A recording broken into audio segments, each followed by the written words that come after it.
Good morning दोस्तों। जिस पहला कैंडल जो है 5 मिनट का, इसने ओपनिंग दिया यहाँ प्रीवियस डे रेंज के बाहर, तो हम इसमें 5 मिनट ओपनिंग रेंज लगाएंगे। ये मैंने लगा दिया है और अभी इंतज़ार कर रहा हूँ, क्योंकि देखिए RSI जो है यहाँ ओवरबॉट है और ये पहला कैंडल इसने सेलिंग दिखाया नीचे, फिर थोड़ा सा रिकवर हो रहा है।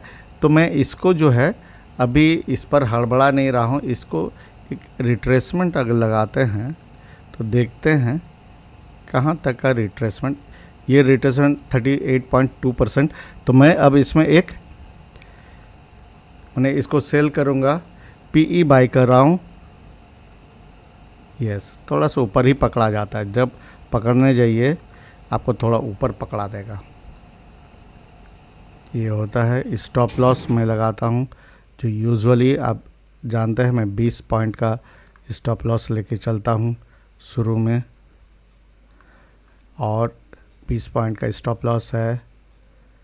आज बहुत ज़्यादा नहीं सोचूंगा, 40 पॉइंट्स रखता हूँ। 35 पॉइंट के ऊपर अगर जाएगा तो स्टॉप लॉस ट्रेल करने का सोचूंगा।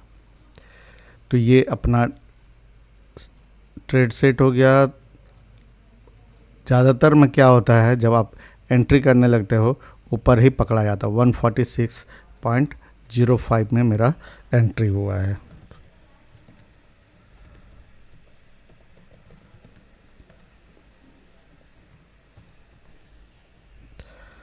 तो ये हो गया है। देखिए अब इस पर बात करते हैं।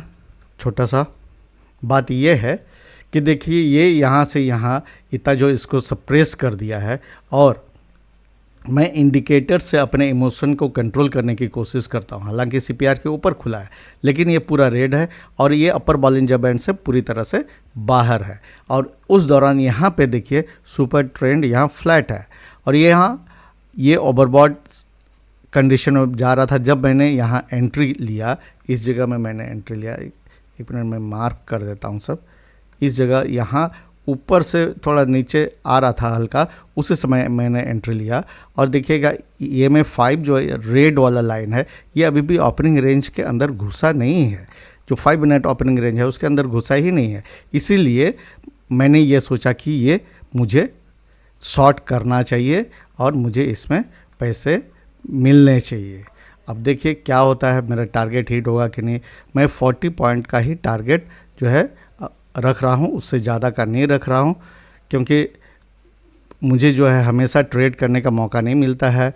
कल के दिन मैं दिन भर बिजी था, फिर थर्सडे को मैं हमेशा बिजी रहता हूँ, और कुछ फैमिली प्रोग्राम के कारण मैंने बीच में ट्रेड कुछ भी आपको वीडियो नहीं दिखाया। तो आज देखता हूँ कि क्या है, ये ट्रेड हिट हो रहा है या नहीं। देखिए मेरा टारगेट हिट हो गया है। तो मैंने इसीलिए देखिए अब ये और ऊपर जाएगा, 1:3 भी जा सकता है, लेकिन मुझे क्या करना है, मुझे देखना है कि क्या सही से ट्रेड मैं कर पा रहा हूँ, क्योंकि बहुत दिन बाद आया था। लेकिन ये अब जैसे मैंने ड्राइंग किया हुआ है, इसको देखते हैं। जैसे मैंने ड्राइंग किया हुआ है उस तरह से ये गया। तो मैंने जस्ट अभी खोला और देखिए ये मुझे शुरू से ही लग रहा है कि सेलिंग साइड में जाएगा, ये खाली ट्रैप कर रहा है। और मैंने फिबोनाची लगाया और 38.2% का इम्पॉर्टेंट लेवल था, वहाँ से नीचे गया। आज तो मेन था कमाई का, देखिए ऊपर जा रहा है। तो मैं अब उसको नहीं सोचूंगा। 1:2 का मैंने प्रॉफिट मेरा हिट हो गया। मैंने आज ऊपर ठेला नहीं, क्योंकि इसके पहले मैंने लगता है 1-2 बार ऐसा हुआ कि मैंने टारगेट ऊपर खींचा और इसका वापस घूम गया। तो आपको कंसिस्टेंसी के लिए थोड़ा सा करना पड़ता है, बहुत दिन बाद जब आप करते हो। यहाँ पे देखिए 1:3 का भी टारगेट मेरा इजीली हिट हो जाता। मैं हमेशा टारगेट को लगा के रखने में बिलीव करता हूँ। और आज का वीडियो यहीं ख़त्म करूँगा, लेकिन आपने देखा मैंने किस तरह से ट्रेड किया और क्यों किया। ये the nice world day trading strategy को देखिएगा तो आपको पता चल जाएगा। और जो मैंने कल एनालिसिस किया, ऊपर से नीचे, जैसे ये मैंने ऐसे खींचा था कि अगर सीधा इसी जगह आएगा तो ऐसे नीचे आएगा, ये लकीर आप यहाँ देखेंगे, और ये उसी तरह से गया। अब टारगेट क्यों लगना चाहिए? देखिए, अगर आपने टारगेट नहीं लगाया, यहाँ पर फिर हैमर बन रहा है, तो ये एक बड़ा सा रेंज में ऊपर नीचे हो सकता है। नीचे वर्जिन सीपीआर का एक्सटेंशन है, नीचे आ भी सकता है। तो अभी तक ये अभी बेयरिश हो गया है, अभी मैं इसमें कुछ सोचूंगा नहीं। मैं आज का वीडियो यहीं ख़त्म करता हूँ। उम्मीद है आप ये देख के खुश होंगे कि कैसे अगर आप सही स्ट्रेटेजी फॉलो करते हो, सही प्रोसेस को फॉलो करते हो, तो आपका ट्रेड इस तरह से हिट हो सकता है और आप जो है कंसिस्टेंसी अचीव कर सकते हैं।